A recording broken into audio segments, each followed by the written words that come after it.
그러면 이제 오늘 송대영 선생님의 그 발제에 대해서 6분의 토론이 있겠습니다. 그래서 각 선생님들이 이 처한 현재 삶의 입장도 있고 그러면서도 송대원 선생님하고 이렇게 공유되는 부분도 있습니다. 그래서 각 말씀을 들어보도록 하겠습니다.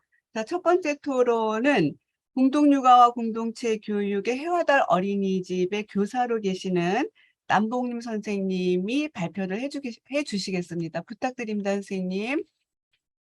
네, 안녕하세요. 저는 공동육아 어린이공체교육 소속의 해와달 어린이집에서 근무하고 있는 교육교사 남봉림이라고 합니다.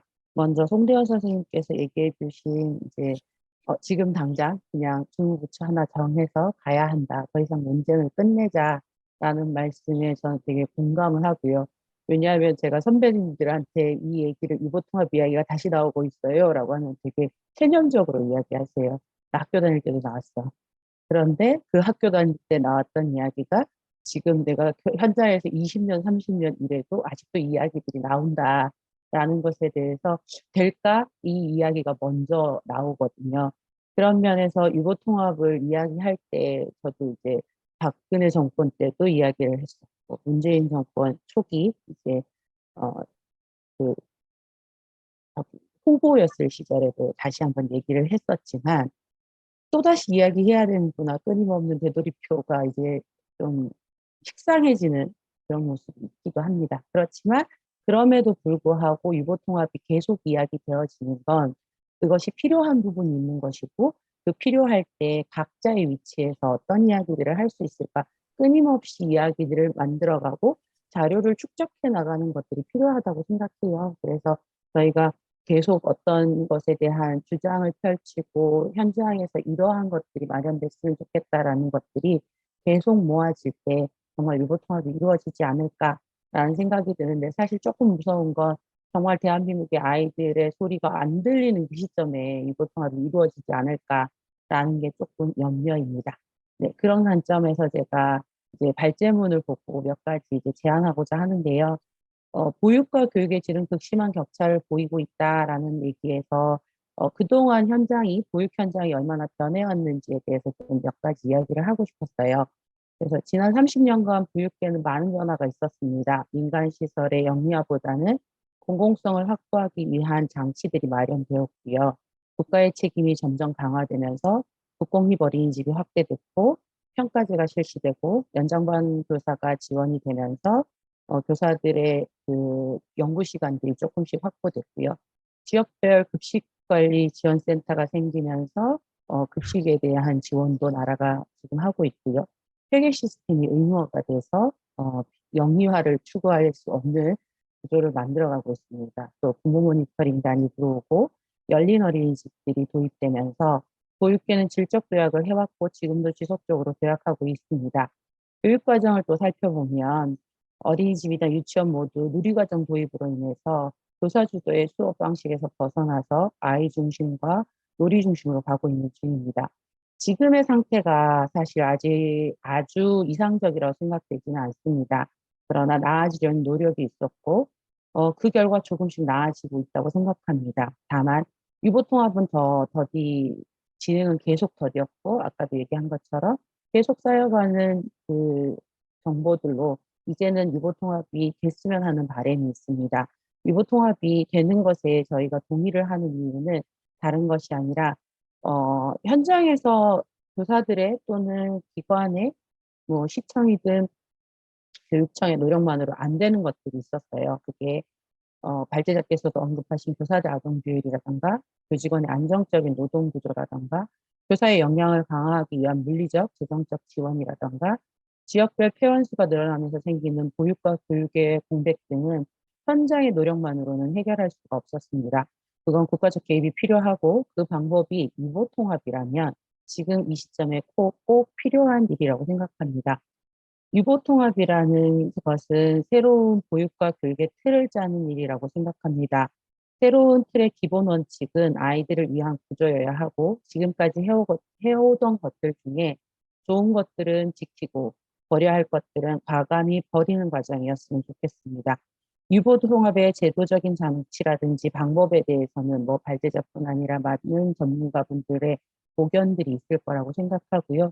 제가 현장 교사로서 이야기할 수 있는 건 유보 통합의 틀을 만들 때 꼭 챙겼으면 하는 것들을 몇 가지 이야기해 보고자 합니다.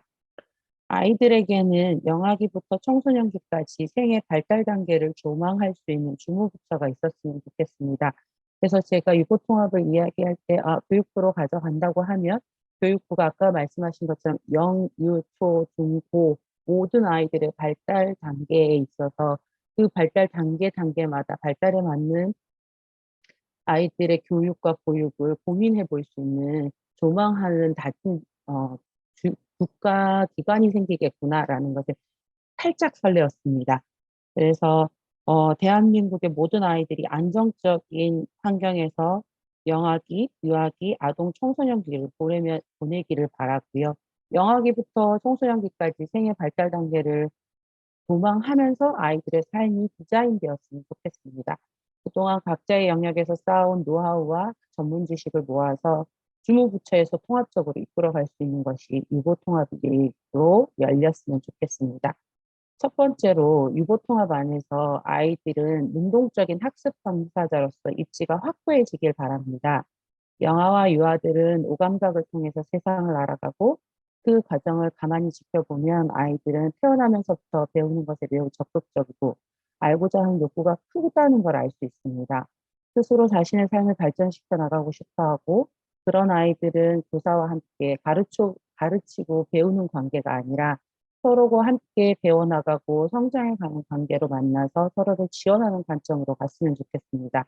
개정누리 과정이 자유누리의 방점을 찍으면서 보육교사와 유치원교사들은 기존의 경험을 보지 못한, 교사는 경험을 보지 못한 경험을 하면서 새로운 방식으로 아이들을 만나고 상상력과 지도력을 가지고 지금 현장에서 생활하고 있습니다. 그것이 놀면 끝나는 게 아니라 정말로 그 안에 아이들이 성취를 가져가는 모습들을 볼 수 있고, 놀아도 괜찮다라는 것들을 현장에서 바로 만날 수 있게 됩니다. 아이들은 각자가 가지고 있는 고유성과 발달성, 다양성을 존중받을 때 자신의 모습으로 성장할 수 있다고 생각합니다. 교사는 고유성을 가진 아이들과 개별적으로 만나기도 하고 전체적인 아이들의 발달의 그림을 그릴 수도 있도록 노력해야 하고 그러한 노력은 영유아기를 거쳐서 청소년기까지 이어졌으면 좋겠습니다. 만 5세 교사가 만 3세를 만나는 게 다르고 또 만 1세를 만나는 건 다르다고 생각합니다.